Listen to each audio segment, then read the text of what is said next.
वक्फ board को लेके पूरे देश का पारा चढ़ा हुआ है।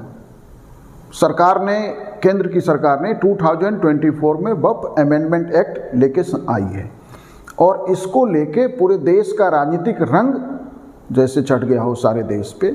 तो हम इसमें बात करते हैं कि वक्फ बोर्ड पहले होता क्या है, सरकार इसमें संशोधन क्यों करना चाहती है। तो देखिए कि इस्लाम में ब्याज पे या कर्ज लेना एक तरह से हराम है, मतलब कि सीन है, पाप की श्रेणी में। तो इस कारण से हर मुस्लिम को अपनी आय का एक हिस्सा सामाजिक हितों के लिए या समाज के और धर्म के हितों के लिए दान करना होता है। तो उसी से जो है इस्लामिक एरा में जो है हजारों वर्ष कह सकते हैं इसका इतिहास हो गया है वक्फ संस्थाओं का। तो यह बोर्ड जो मस्जिद हैं, चाहे वो दरगाह हो, चाहे वो कब्रिस्तान हो या मदरसे हो या समुदाय की सेवा करने वाले दूसरे संस्थान हैं। इसके अलावा भारत में क्या हुआ कि जब हमारे देश का विभाजन हुआ भारत और पाकिस्तान के रूप में, तो काफ़ी संख्या में जो लोग पाकिस्तान गए उनमें बहुत सारे लोगों ने अपनी संपत्ति वक्फ बोर्ड को दान कर दी। कुछ लोग अपनी संपत्ति लावारिस छोड़ के चले गए, जो लावारिस संपत्ति थी वो भी वक्फ को दे दिया गया।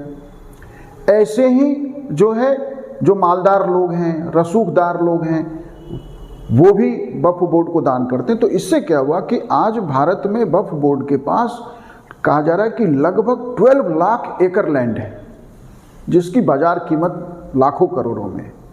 तो वक्फ जो है इस देश में रेलवे, आर्मी और चर्च के बाद सबसे अधिक जो है भू संपत्ति रखती है। भू संपत्ति, उसमें भवन भी हैं। तो इसके मैनेजमेंट के, इसके मिसमैनेजमेंट को लेके जो है ये विवाद है। हम उस विवाद पे बाद में जाएंगे। ये जो वक्फ संस्थाएं हैं इनको कानूनी रूप 1954 में दिया गया, जब हमारी संसद ने वक्फ एक्ट पारित किया।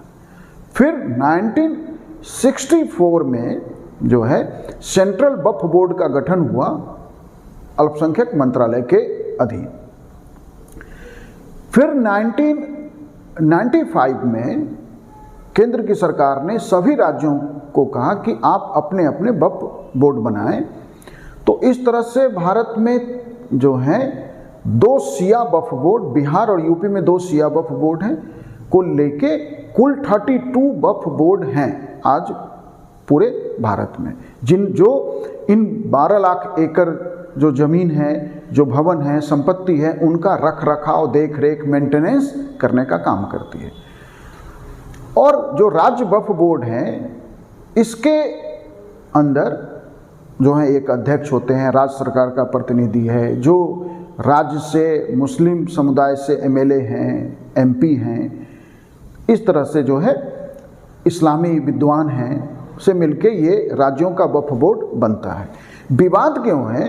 क्योंकि वक्फ बोर्ड के पास एक ऐसा अधिकार है कि जिसको आप कह सकते हैं कि माने उस अधिकार का ये जो है ऐसे लोकतांत्रिक देश में क्या मतलब कि रीजन टू बिलीव का उसे अधिकार है। अब रीजन टू बिलीव का मतलब है कि वक्फ बोर्ड को किसी भी संपत्ति पे दावा कर सकता है कि वक्फ बोर्ड यदि किसी संपत्ति पे दावा कर रहा है तो वो दावा भी कर सकता है और जांच भी खुद करेगा। यदि वैसे संपत्ति में कोई रह भी रहा है तो वो अपील कर सकता है वक्फ ट्रिब्यूनल के पास। उस ट्रिब्यूनल की अपील के विरुद्ध जो है फिर वो हाई कोर्ट में अपील कर सकता है। तो मतलब वक्फ के पास जो ये सबसे बड़ा अधिकार है रीजन टू बिलीव का, ये जो है इससे सरकार को लगता है कि पूरे देश में वक्फ बोर्ड में एक माफिया राज आ गया है, अनियमितताएं। वैसे अनियमितता वक्फ बोर्ड में नहीं है, देश की जितनी दूसरी धार्मिक संस्थाएं अनियमितता और आप कह सकते हैं कि माफिया राज या वो इससे गुंडों वाली परिस्थिति देश की बहुत सारी धार्मिक संस्थाओं में है। लेकिन वक्फ बोर्ड के पास जो 12 लाख एकड़ का लैंड बैंक है और उसका जो मिसमैनेजमेंट है, सरकार उसको ठीक करना चाहती है। उसके बोर्ड में भारत सरकार जो है वक्फ अमेंडमेंट एक्ट ला के बदलाव करना चाहते हैं, मतलब उसमें गैर मुस्लिम लोगों को शामिल करने का प्रस्ताव है। इवन अभी वक्फ बोर्ड में महिलाएं सदस्य नहीं हो सकती हैं, सरकार उसमें महिलाओं को भी सदस्यता देना चाहता है।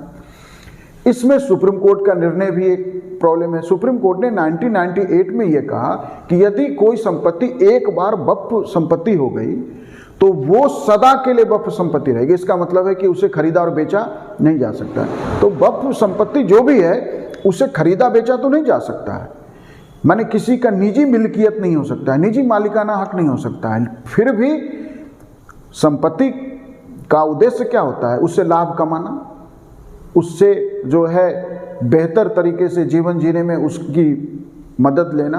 तो वक्फ संपत्ति में जो वक्फ बोर्ड के लोग हैं वो वक्फ संपत्ति का जिस तरह से अनियमितताओं के माध्यम से निजी हित साध रहे हैं, निजी लाभ ले रहे हैं, उसी को ठीक करने के लिए भारत सरकार ने जो है फैसला किया और वक्फ अमेंडमेंट एक्ट 2024 लेके आई। लेकिन इस पे जो पारा चढ़ा हुआ है इस्लामिक विद्वानों का और इस्लाम के प्रतिनिधियों का भी आम लोगों को भी लगता है कि सरकार हमारे धार्मिक मामले में हस्तक्षेप कर रही है।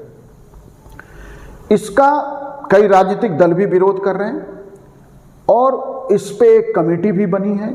कमेटी की रिपोर्ट फाइनलाइज होकर फिर से वो बिल संसद में बहस के लिए जाएगा और अंततः संसद, वैसे समय देश में है कि वक्फ बोर्ड ही नहीं, हर एक ऐसी संपत्ति जो पब्लिक एसेट है या जिसका मैनेजमेंट जो है संस्थाओं के, ऐसी संस्थाओं के हाथ में है जो लोगों के या समुदाय के हित के लिए काम करे, ऐसी सारी संपत्ति की अनियमितताओं के ऊपर काम होना चाहिए। इसलिए ये वक्फ जो एक्ट है ये यदि सरकार ला रही है और इसका उद्देश्य अनियमितता दूर करना है, यदि किसी प्रॉपर्टी का मिसमैनेजमेंट ठीक करना है, तो इसका विरोध करने का कोई जेन्युइन रीजन जो है मुझे नहीं लगता।